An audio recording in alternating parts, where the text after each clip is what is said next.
from a team standpoint, and this goes into the playoffs a little bit. The one thing I've been disappointed in, we've harped a lot on the lack of a center option behind Dwight Howard, or beside Dwight Howard, that can shoot a little bit. The one thing that I think the Sixers could regret, I'm not saying they will come playoff time, is the lack of experimentation in the regular season, where they've really set the template where they play this all-bench unit, which, look, it allows that starting unit to play more minutes than any high-minute group in the league. So I get it. It's really frustrating when they suck, but in terms of maximizing wins, I don't think playing the all-bench unit has been a travesty by any means. But where it has disappointed me is that there's going to be a point in the playoffs when you can't play that group anymore. Frankly, I think it should be proactive, and you shouldn't be playing an all-bench unit game one of the playoffs, starting then. But I just like when it comes to small ball, maybe mixing in some zone, just trying different things on the offensive end. It feels like the Sixers have kind of mastered what they are good at. In the Brett Brown terms, they have mastered vanilla. Yeah. They have their game plan, and they are very good at executing it. I just wonder if they could have experimented a little bit more.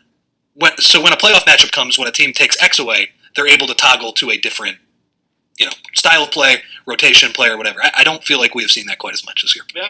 Doc with a lot to prove in the playoffs, too, after what happened.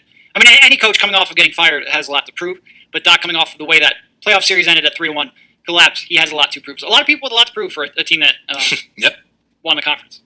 All right, so in terms of team... and it's like you said, that coaching matters more in the second round, in the third round, in the NBA Finals, and Doc did not do a good job last season. I think it was funny, during the Lakers game when Dwight was getting kicked out for talking shit to Montrezl Harrell, you had Doc just kind of staring and looking at it with a perplexed look, and Montrezl Harrell was the guy that costed Doc his job. So yeah, that's certainly a concern. The one thing though, I'm not sure you can take a ton from this season. He likes his all bench units, but I'm willing to give him the benefit of the doubt that is more a regular season thing.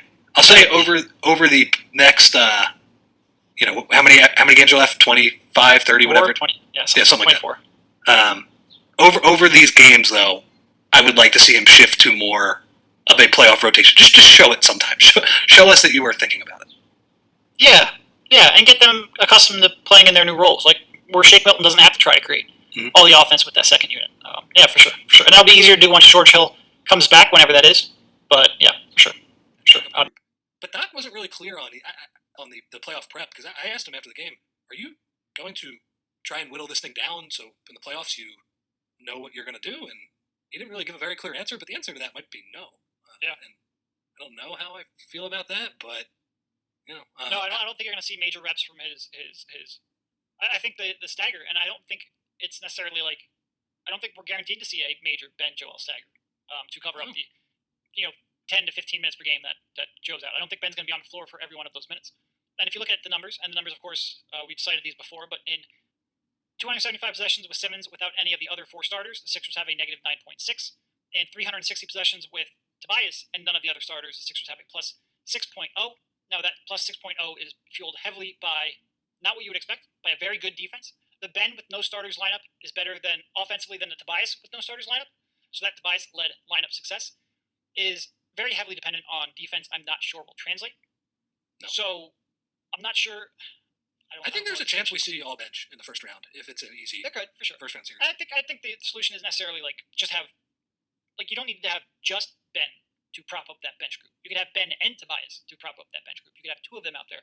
I think that is certainly a pairing that the Sixers leaned on in prior years at times.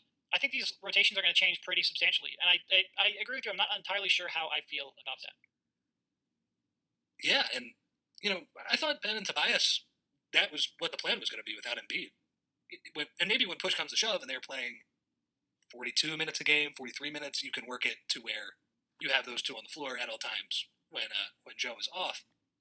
But for now, I think it might just be Tobias and maybe some all-bench look. And yeah, I am a little uneasy about doing, when you have to make that switch to a Ben and Tobias group, to do that on the fly in the playoffs. I'm sure that you could point to some games throughout the season where maybe they experimented with something like that, but it doesn't feel like they're very purposeful with their experimentation on the rotations, at least.